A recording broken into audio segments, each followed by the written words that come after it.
Hello everyone, welcome back to tech gainers crypto channel. And आज हम सीखेंगे क्या? इंडिकेटर्स।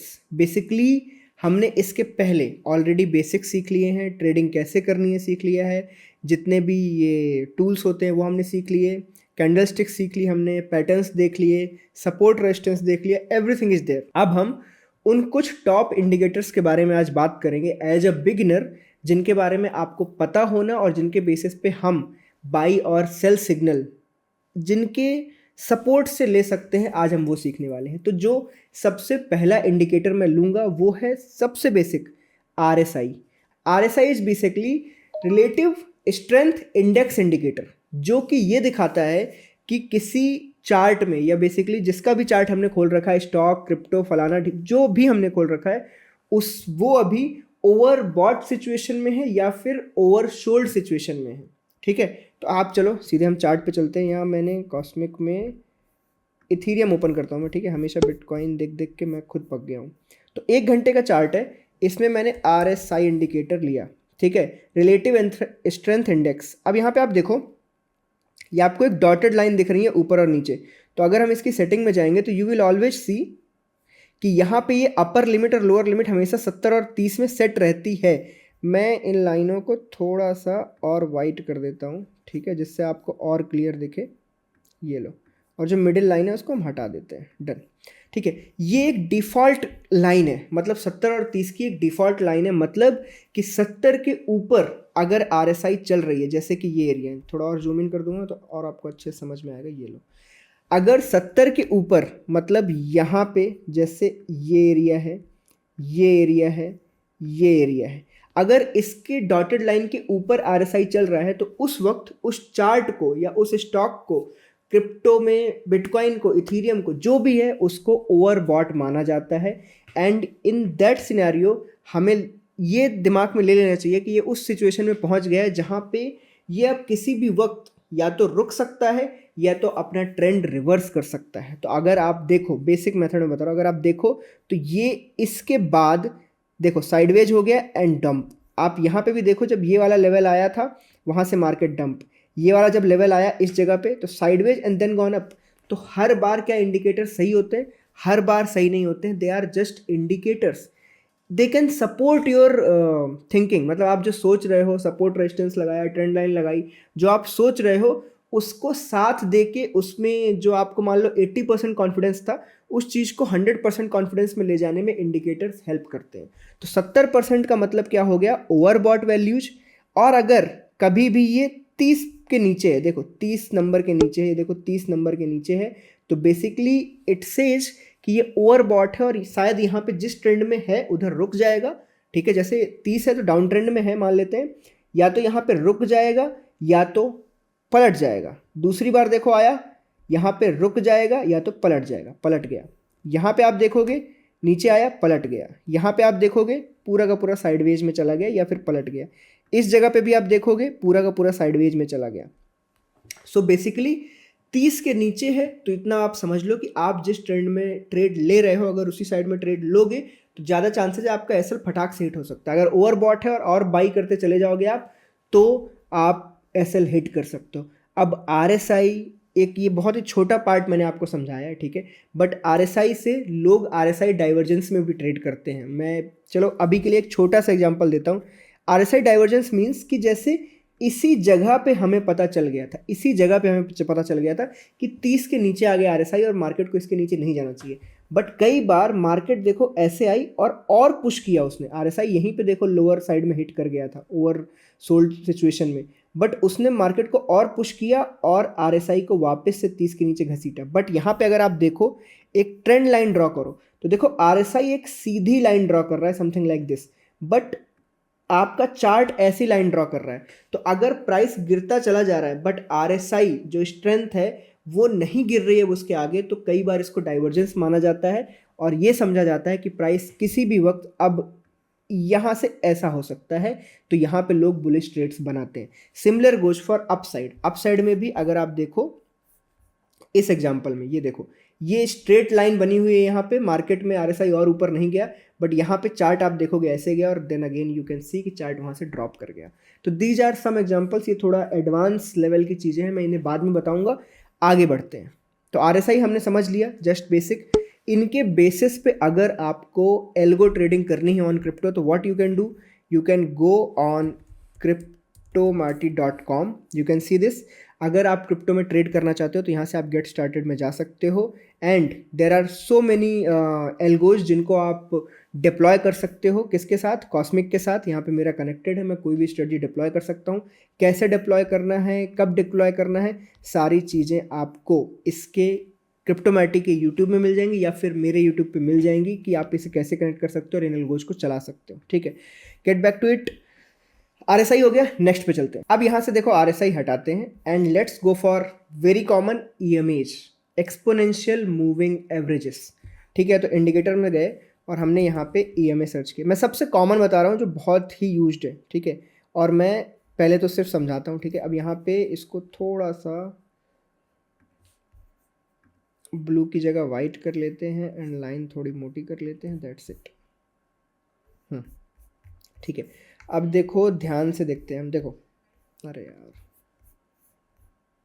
अभी रिसेंट में चार्ट इतना बेकार था ना। हाँ, ये देखते हैं। ठीक है, तो अब देखो सिंपल बात समझते हैं पहले कि EMA 9, तो हम पहले ना इसको 9 की जगह मैं नॉर्मल जो सबसे यूज्ड है 50 कर लेता हूँ। ठीक है, अब देखो हमने यहाँ पे लिया है EMA 50। So basically this is a exponential moving average of 50 period. तो अगर हमने यहाँ पे EMA 50 लिया है तो आप समझो ये चीज़ क्या, मैं आपको बताता हूँ। दिस लाइन रिप्रेजेंट्स, ठीक है, अब फास्टर मूविंग एवरेज है। पहली बात तो एक्सपोनेंशियल, अगर सिंपल होता तो जो मैं समझा रहा हूँ वही है कि ये जो लाइन है ये जहाँ पे है ये अपनी पिछली कैंडल का एवरेज प्राइस बताती है। क्या बताती है? 50 कैंडल का एवरेज प्राइस। तो अगर मान लो ये लाइन इस वक्त यहाँ पे है तो मैं यहाँ पे एक वर्टिकल लाइन खींचता हूँ। ठीक है, अगर ये लाइन हम इस जगह पे खड़े हैं तो देखो प्राइस कहाँ चल रहा है? प्राइस चल रहा है 92,988, 93,000 के आसपास प्राइस चल रहा है।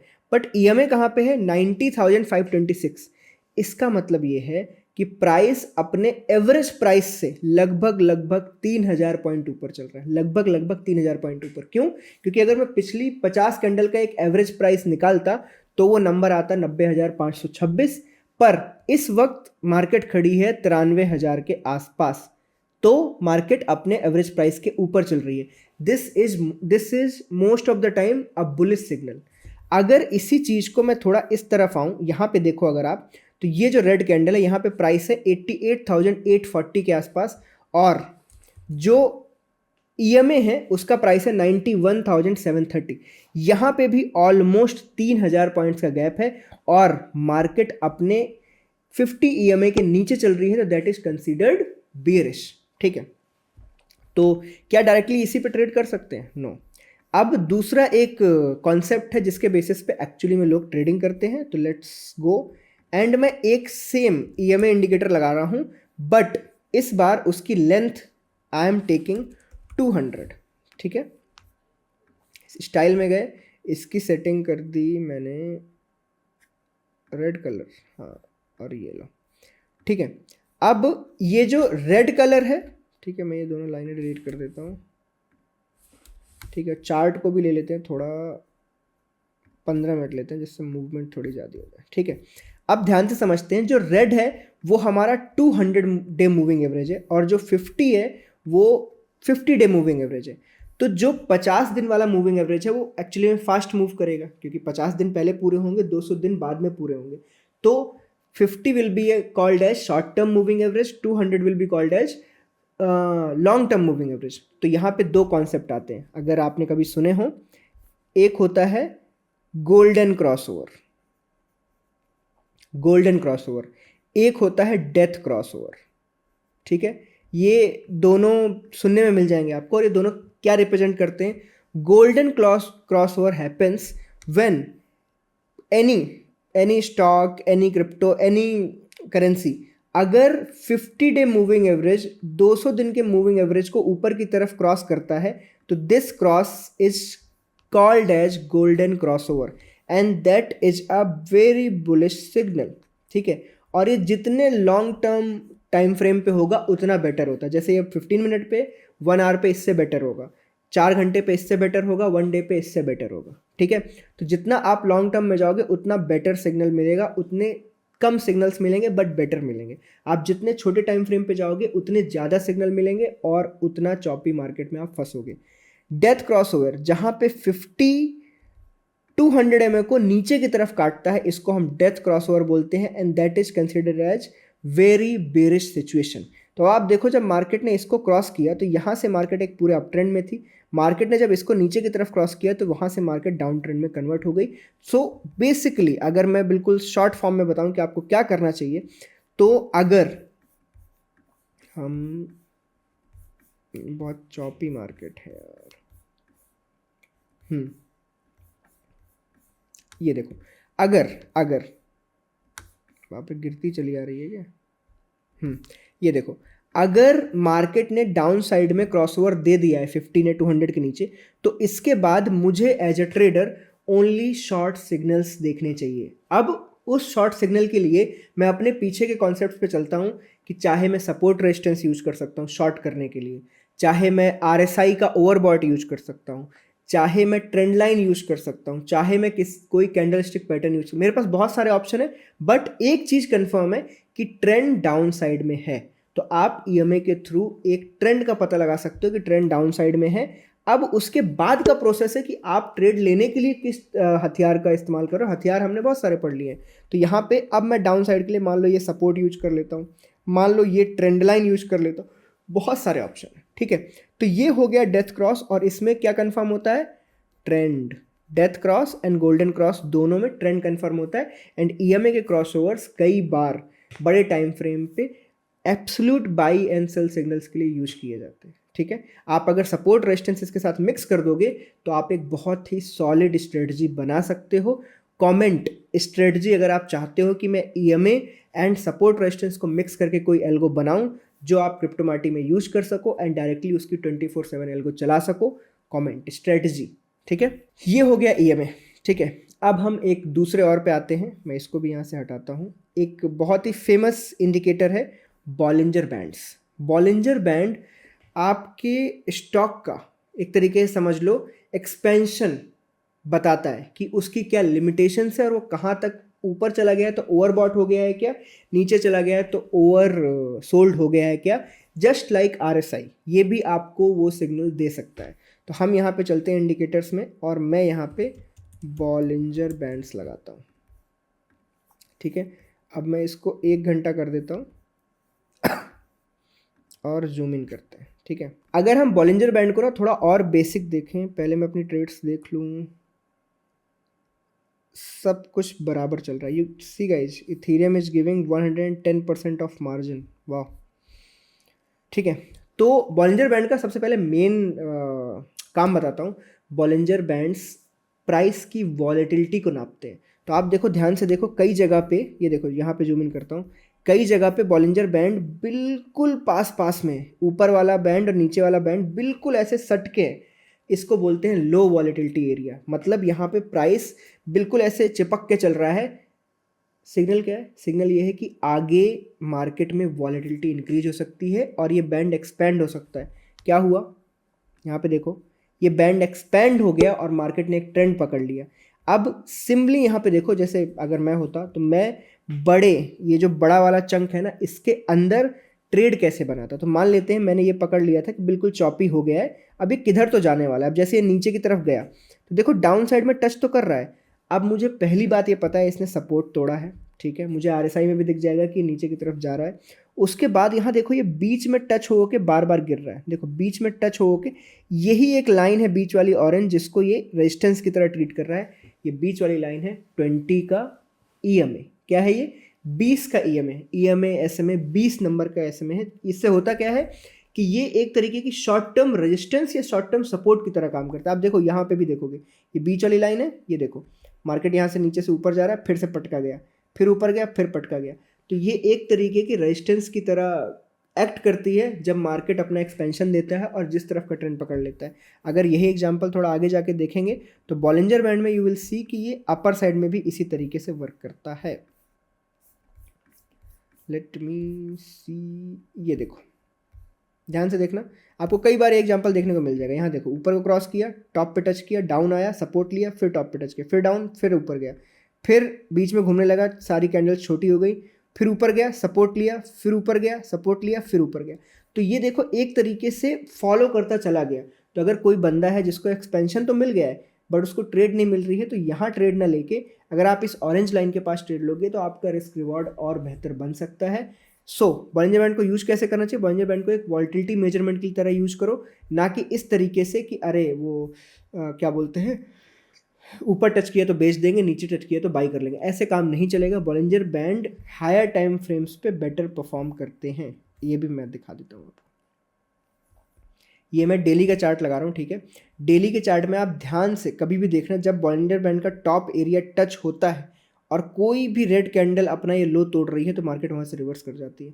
यहाँ देखो जब रेड एरिया टच किया, कोई भी ग्रीन कैंडल रिवर्स में इसका हाई ब्रेक करे तो ऊपर की तरफ जा रही है, एटलीस्ट कहाँ तक, 20 के EMA तक, फिर नीचे गिरी, फिर 20 के EMA तक, फिर नीचे गिरी, फिर 20 के EMA तक, फिर देखो नीचे गिरी है। जब तक हाई ब्रेक ना हो पिछली कैंडल का तब तक आपको कभी भी रिवर्स ट्रेड नहीं लेनी। देखो हाई ब्रेक हुआ यहाँ पे, अब देखो उसके बाद आपको ट्रेंड अच्छा मिल गया, ठीक है। तो आप ऐसे कई बार ट्रेड कर सकते हो, कई बार। मतलब यहाँ पे आप देखोगे इस एरिया में भी ग्रीन ग्रीन ग्रीन ग्रीन, पहली बार देखो ये रेड ब्रेक किया, आप ऊपर इसका एसएल लगा और देखो आपको डाउन में प्रॉफिट मिल गया है। अपर साइड में देखो फिर गया, रेड आया, फिर से डाउन ट्रेंड आया। तो आप बॉलिंजर बैंड्स को इस तरीके से यूज कर सकते हो। और बॉलिंजर बैंड्स हो गया, और कैंडल्स के साथ एक और चीज़ यूज हो जाती है, मैं यहाँ पे लिख देता हूँ, वॉल्यूम, ठीक है। अब वॉल्यूम जो है, ये देखो मैं इसको थोड़ा सा 15 मिनट में लेके जाता हूँ समझाने के लिए।